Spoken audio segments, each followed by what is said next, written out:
Sometimes you got to go back to the past before you can look at the future. You got to look at what brought you to the game. I was brought in 2016, 2015 for these young kids right here who are now getting recruiting letters from high schools and colleges. And they want to know what's the difference between the HSI, PWI, and HBCU. Not what's the difference in the letters, but the feeling on campus and the feeling within the state. Follow me. I'm here. Oh, my man. Still trying to let somebody out there know I ain't going nowhere. Still cause when you look at the schools, especially the ones I picked here, these are three of the schools that I've covered before on the channel. HSI being UTRGV, PWI being Stephen F. Austin, HBCU, sorry hoop jargon, HBCU being Prairie View A&M. I want to put them on an even footing. I want to put them on a footing where each one gets the same amount of money.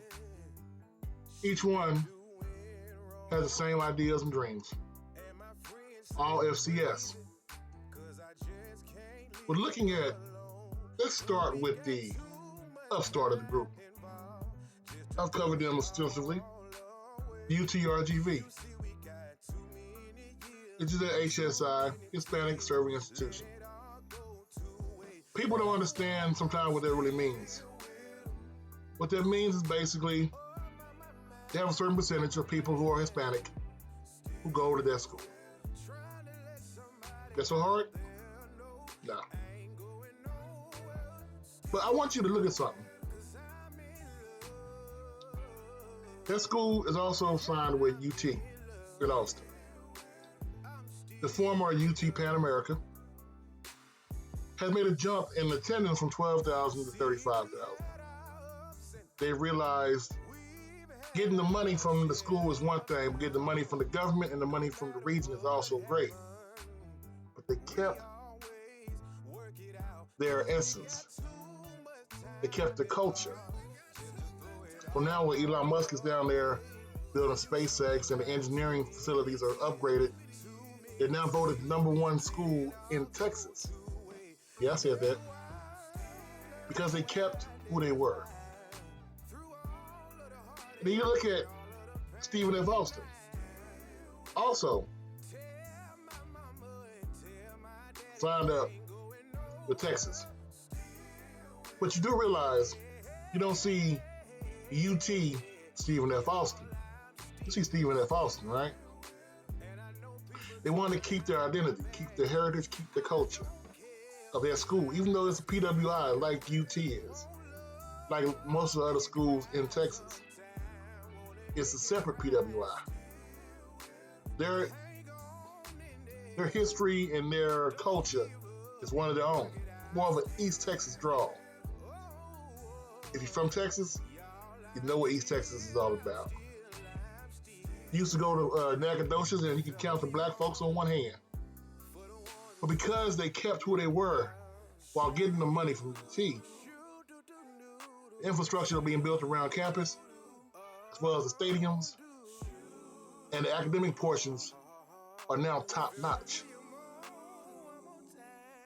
Last, the school who was originally brought up to be equal to Texas A&M, Land-Grant University, Prairie View, Agriculture and Military. Remember that? But after years of mismanagement of funds and economic and athletic scandal, they went ahead and signed with that said Texas A&M University as a follower, just to get the books right. But instead of them having the 45,000 plus whatever they want to get, they are now at 8,444, which is less than all these other schools combined. Prairie View A&M also gets the least amount of money by a long shot for government support.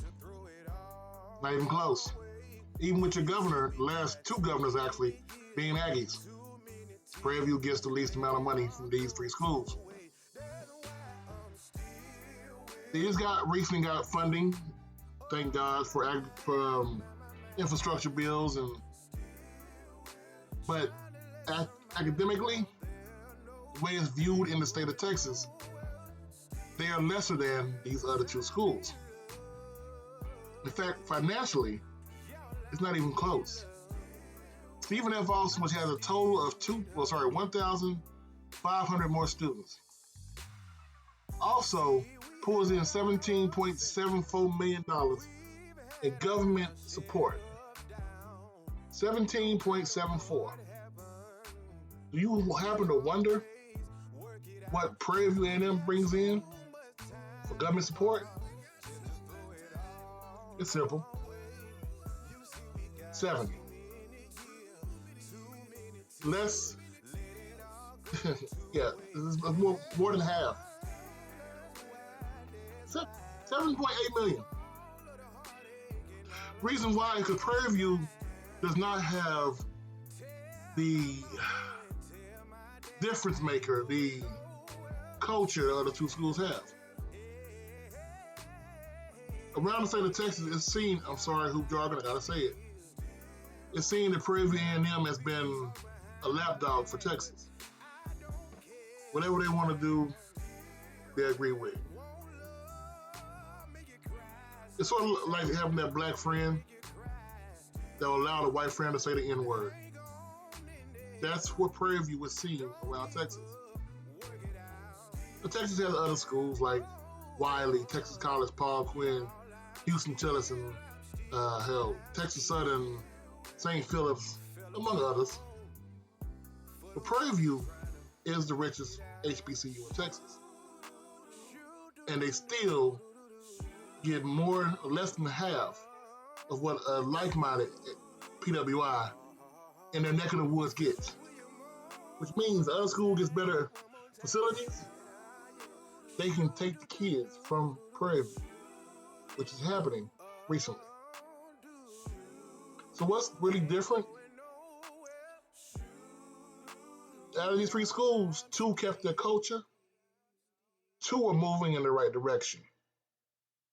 I'll let you decide which one is not moving to the future. Coach Simmons, I'm out.